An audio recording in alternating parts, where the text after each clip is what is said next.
பைபிளில் உடனே தண்டனை பெற்ற 3 பேர். யூதாவின் அரசன் ஹேரோது மனிதரின் குரலை கூட தாங்க முடியாமல் தன்னை தேவன் என்று உயர்த்தி கொண்டான்.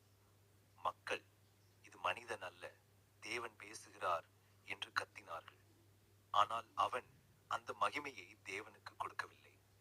அடுத்த நொடியிலே தேவ தூதன் அடித்தான். அவன் உடல் முழுவதையும் புழுக்கள் தின்றது. ராஜஸ்தானத்திலிருந்து அவன் அழிந்து போனான். அனனியாவும் சபீராவும் ஒரு நிலத்தை விற்று பாதியை மறைத்து, இதுதான் முழு தொகை என்று திருச்சபை முன்னால் பொய் சொன்ன மனிதர்களிடம் பொய் சொன்னதாக நினைத்தார்கள். ஆனால் அது தேவனுக்கே எதிராக இருந்தது. உடனே அனனியா கீழே விழுந்தான். சில மணி நேரத்திற்கு பிறகு சப்பீராவும் அதே இடத்தில் விழுந்து இறந்தாள். தேவனுடைய உடன்படிக்கை பெட்டி